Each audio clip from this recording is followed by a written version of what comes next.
You from New Jersey? But honestly, especially now here in Corona-Ville, in the coronavirus dating world, the whole mating world on Zoom and online especially is now like the main form of dating here, as like, the online, thank God for all these websites and the online dating world already, because what would the singles do without it here in coronavirus? And I want to be hopeful, and I want to say that that can work and lead to something. But honestly, I can hide so much on Zoom. Like, I mean, we can't even see your shitty apartment. All we can see is like thoughtful hearts in a loving relationship. That's you can't see the damage behind me. Like, yeah, seriously. You can't see anything. I could pretend to be anybody I want. I could make you think I'm British if I felt like it, you know? No, I mean, definitely. And the whole, like, online dating, like, dating profile culture of just the swiping right or left. You just feel like Caesar giving thumbs up, thumbs down based on, like, a thumbnail picture of how they may or may not be presenting themselves, Like, I'm not handy with these fucking cameras. I'm going to look like an asshole on my picture because I don't know any better, It's the next guy's using filters and give yourself like a good light in your face, and then hold the camera a little bit above you, and you'll look good. Okay, I see. And wear a nice shirt. All right. Well, I don't have a. Does a Mets hoodie qualify? Because it'll get not with a Yankees fan, and you'll be shit out of luck. Yeah, I guess that's true. But honestly, as I do feel that you need a little bit of a personal spark in the dating world. But that being said, I met my husband online, because if I hadn't gone online and looked to meet somebody outside of the comedy field, that's all I met. Okay, that's true. That's true. I mean, that is, I'd say, the biggest problem for people in the dating world is being so busy. Kind of the only people you ever in your dating pool are the people that you meet in your own world. So you had to go. So you had success online. Yeah, on Plenty of Fish. Okay, that was the website. It wasn't on a virtual game show. That would be the perfect story for your. This was years ago. We've been together a long time now. So I met him on Plenty of Fish, which is basically a hookup site.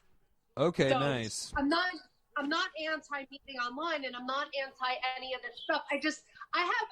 I know a good amount of people who do things like have long distance relationships, and they think they're in a relationship, but you're. Rich, I've heard you use this term. You're in a relationship with the representative. Like, you don't really. Yeah. I've been trolling Craigslist for dates actually lately. Any takers on the help wanted section, or what section you in? I got one who's coming with a couch next week. But yeah, I mean, especially now, that is really the number one dating field is online. And now with coronavirus, it doesn't make it any easier, where there's no bars to go to, no movies to go to. There's nothing, how exactly are people getting the dating done in this coronavirus world? If you come to Flamingos, there's a show every Saturday. And then you get a really good feel for the person, because it's comedy and stripping, so you know what they're willing to do, and you can laugh with them, and it's outside and it's safe, and so they should come bring them to Flamingos on Saturday night.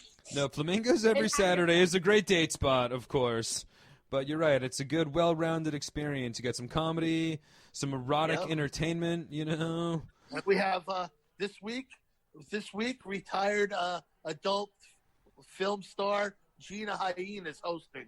So it's gonna be great. Yeah, I mean, that's perfect for this weekend. I think if people really want to date and meet people during COVID, which, like, seriously, if I wasn't married, I would be dating. I don't think I could do this by myself and be completely alone for a year. I think they should go to a park and take a walk, like, just if you want like some honest. No, I mean, for sure, that'd be good for some solo, but people need the connection, though, like you said, for a full year for some people without getting much of, any type of just bonding with another person. I'm thinking of joining Antifa just for the women. Some Harry Pitts chicks. Harry Pitt hippie chicks. I like a big woman. We're I mean, all hairy pit chicks. Who's shaving every day anymore? Why would anybody be shaving?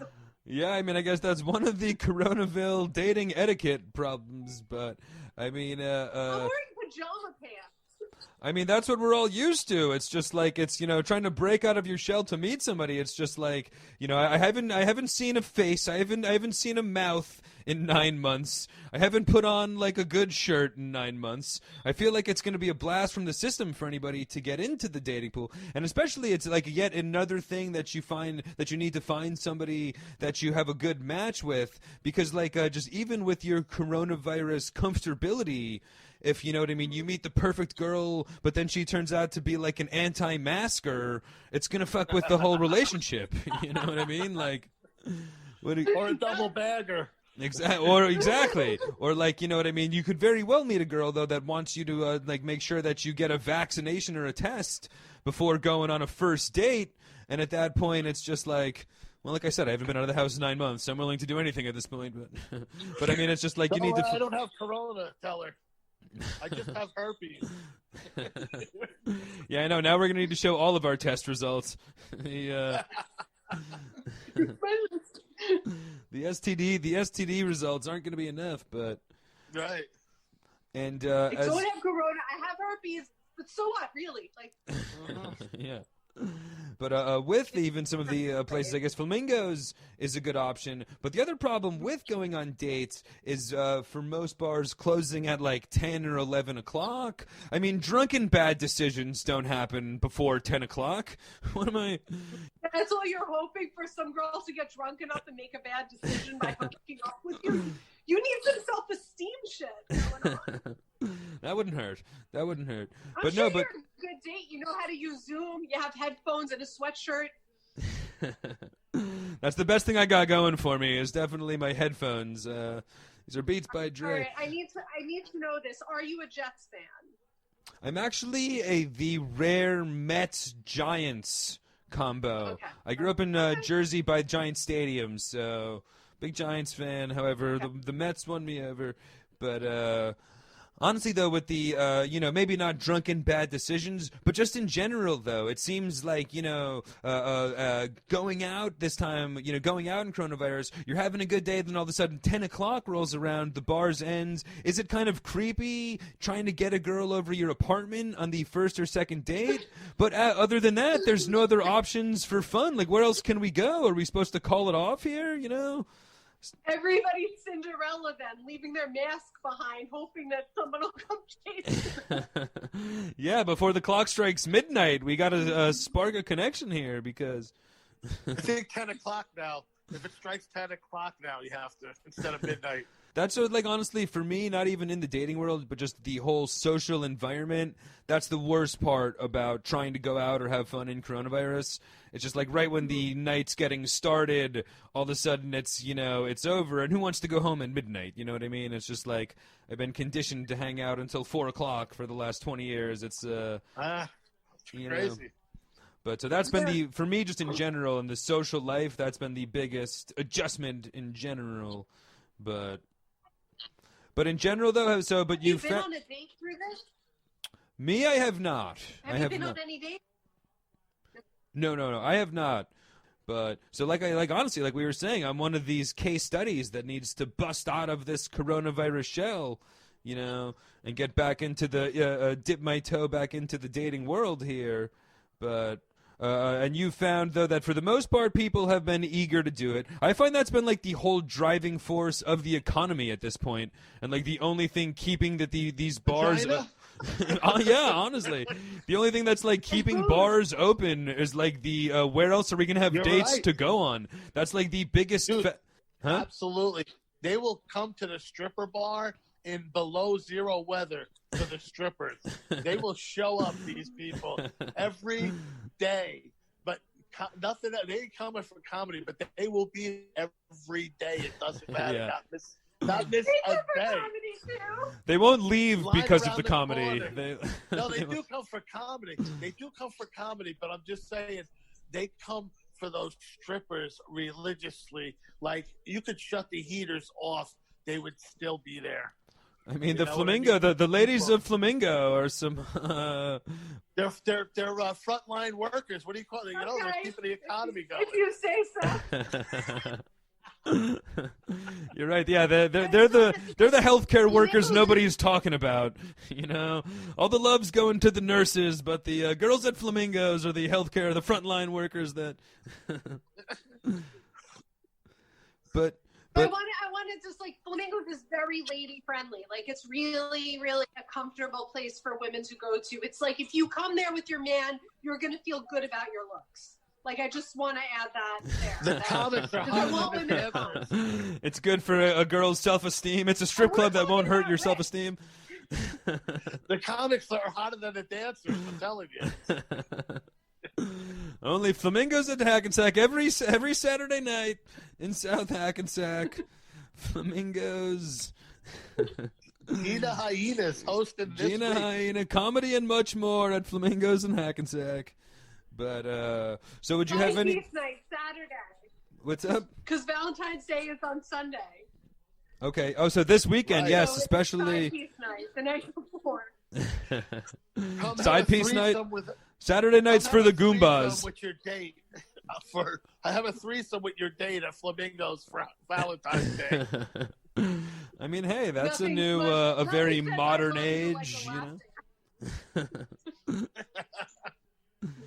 But so all in all, though, the dating is going good in the Zoom. Well, I'm sorry. Go ahead. I'm pretty anti-Valentine's Day. I just wanted you guys to know that because it's funny. I feel like there was that point where men and women were super, super different. And so Valentine's Day was almost like a way for guys to say, I'm sorry for football season because it happens like right after football know, season. yeah. the Super Bowl, Yeah, good. and then Valentine's Day comes. And I think it's like so ridiculous. I think it's so, there's Yeah. nothing romantic about it. No, I mean, I think that definitely girls are starting to catch up to guys feeling that way because in general, the holiday, I feel, is losing. I just feel that, like, the commercialization and the marketing and all that stuff around it has overtaken the sentiment behind it to the point where even the ladies feel kind of insulted or just, like, patronized by the whole Valentine's Day situation, you know? Especially if you are in a relationship. If you're not in a relationship, it's kind of just like rubbing it in your nose that you're not in a relationship. Yeah. If you are in a relationship, it's like this is the kind of thing that should be celebrated, you know, year round, not Every just on day. for Every sure. day. Not just like, You know what, what, babe? though? I took you out to dinner on Valentine's Day. What more do you want from me, huh? You know? Right, Saint Valentine was actually tortured and killed. And I say he got off lightly, all right? And he wasn't even Italian, much like Columbus, that bastard. He Right, fucking... right. And he lied to the Native Americans that whole But time, I that son of a think bitch. that, like, the more couples tell each other they love each other on Facebook, the more I think they actually hate each other. Because if you're living together and you're constantly like, I love you so much on Facebook, you're not telling that person, you're telling everybody else. I feel like it has replaced candy and flowers by saying, I'm sorry I cheated. Like, I'm sorry I cheated. It's like, that's what you're doing it for. No, you're right. I definitely... I don't even think me and my wife are friends on Facebook. Yeah, she's on the blocked list on Facebook, but... No, you're right, though. That's such a great call that I do think that the romantic post has taken away, is the new sending flowers or like a nice Hallmark card, you know? I wish we could just give cash. I usually tell my husband what I want on Valentine's Day, and I usually just want candy. But this year I don't. This year I didn't because it's a complicated year. But I feel like that takes the pressure off. Like I'm trained. just give me candy. Hannah Kraus, chocolate covered Yeah, strawberries. exactly. Just give me Or candy. death. That's all I want. Organic It's a strawberries. really This is big love. holiday. I think you guys might make it after all. I'm usually working on Valentine's Day. It's usually a great weekend for work. Yep. It's a good comedy day for sure. Everybody could use a laugh, and they say it's the best aphrodisiac. Do they say that? I'm not sure. Really? No, I don't think they say that. No. They say it's the best Don't medicine, listen to but a word they you do say a couple Don't- that laughs together. Or no, wait, they don't say that either. Don't But listen to that. Women always say that on their dating profiles. I just want a guy with a sense of humor. Biggest bullshit line ever. They want the personal trainer guy, the hot dude. Yeah, seriously. They don't give a shit. No clown. Personal trainer 1, Marilyn Manson 2, funny guy number 8. There's no fucking clown knee deep in pussy. You know what I mean? This circle of relationships. Male comics hit on female comics. Female comics hit on regular guys. Regular girls hit on male comics. That's the circle. I think I said it. But yeah. Yeah, I mean, I see where you're going with that, actually. True. Definitely. I've seen crowds of groupies hang outside the Comedy Cellar. I have seen, Rich, I saw a guy ask you to have sex with his wife because they were so excited you were the comic from out of town. It happened. I draw the line. I'm not even. Can I get an update episode on that? I want a podcast episode on that update. It happened. I saw it. I think that comics can't get laid because they don't know when to shut up. I think that's it. Yep. I think that you get to a point and she's gonna fuck you, and then you keep talking, and she's like, "He's so annoying. I'm out of here." Yeah. I mean, definitely the craving of attention is definitely something that can go one way or the other in a relationship, but how do you find for, like, the mating game? Do you not feel a little bad sending these lovely civilian contestants loose on a date with a comedian? I mean, do you feel comedians make good or bad? No, especially when I have younger people as the contestants, I'm always like, listen, this is things that will be said and done that might make a normal person uncomfortable. Are you okay with that? They say yes. Okay. They're consenting adults. It's not my. You have to sign a waiver to go out with a comic. But yeah, they do have to sign a waiver. They do. I'm not responsible for how anybody treats you. I'm not responsible for the thoughts and feelings of your bank account information. I mean, sounds fair to me. If he's a professional comedian, you have to get gas money to get him to stop sleeping on your sofa. You're going to have to bring all of your... Do you have 4 friends to bring to his next comedy show? There's a lot of questions that are going to go... But I guess if things do go well on the mating game, Sharon can help you take it to the next level, because in addition to being a great comedian and game show contestant, you as well are a wedding officiator. Is that the correct term, or are you technically a pastor or a non-denominational minister or whatever? Minister. Okay, minister, that's right. That's what I am. Okay, I'm a nice. non-denominational minister. Nice. Yeah, so how's that been going? Have you had any coronavirus business, any coronavirus weddings here, or because I feel like weddings can get put on hold for coronavirus. Datings can. Okay, you have?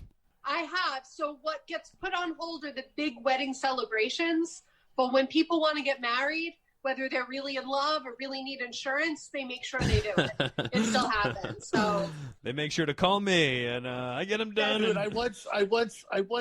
She had to go to Bayonne to do a wedding, and she was terrified. This is during the Corona. She's terrified. I go with her. We get there. It's this really wild-looking building. We go inside. I'm outside the door, ready to hear the code. I forgot what the safe word was that she was going to scream if it was a setup, and I was going to break through the door. So I forgot what the safe word was. I mean, well, you couldn't be there to witness. Don't you guys? Don't they need a witness for this situation? They had their own. They brought their own witness. Make sure it was okay. But so that was an example of maybe just trying to make it official, or was that a bound in love? I had a wedding 3 weeks ago in Frank Sinatra Park. 3 weeks ago. Think about how cold that was. Okay, wow. In the middle of Frank Sinatra Park in Hoboken? It was colder out there than Frank Sinatra is right now. Yeah, I mean that's interesting. I would have thought. I mean, I know people that have had some COVID weddings, and I've definitely heard of that. But like you said, I think that this is better for the making it official as opposed to the big party celebration that we can get to when we're all vaxxed up in a couple months. But we need to complete these vows. We need to make it official. So get your now. Do you have any other stories that really stand out? Any other weddings you've officiated or? My favorite wedding that I've ever been a part of, other than my own, was a wedding where the couple were getting married in the backyard, and they didn't have a backup plan if it rained, and it ended up pouring. And I officiated the wedding in the breezeway between their house and the garage, with everybody smushed in together, which is part of why when I got married, I wanted everybody on top of us, because I realized how sweet that was. Well, this wedding was one of my favorites because with the fact that they couldn't have the dream wedding they wanted, I watched that groom run around in circles doing everything he could to just make it good for the bride. And I found that to be way more romantic than any big wedding palace could ever be. Yeah. No, I mean, definitely there's a lot of romance and a lot to be said just involved in really taking a part in planning and really having like your couple's fingerprints all over it, as opposed to kind of just paying some glitzy wedding planner to arrange decorative napkin holders or whatever the fuck goes on, and really just doesn't have the personality of the couple. And I find that really more and more, I'd say that like definitely over half of the last, let's say, like 10 weddings I've been to have been ministered or led by, non-denominational ministers, and have been what would be considered, less traditional styles of wedding, just in decor, in vibe, ambiance, all that kind of stuff, and I feel that with... I had one in court. I had one done in court. It's funny. We went in to go do it in court, and I knew some people that were, in court, being charged with it at the same time. It was funny. I happened to be in there on weed charges, so I figured I'll get married while we're here, But so I definitely feel that's the trend of the future. So when things get better here after coronavirus, I think you're going to be very, very busy, even more busy than you've been during coronavirus, which is good. And busy as well with some comedy shows and game shows and everything else you got. So before you go, you want to give us a big rundown of everything Sharon Simon's doing and where everybody can find you and all?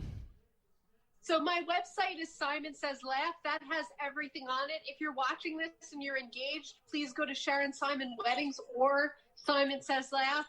My YouTube is Simon_Says Laugh, and the mating game is on the Broadway Comedy Club site, as well as Viva Live TV, which is an app like Netflix, like any other, but it's on the BMG channel 35. It's free. It's super, super fun.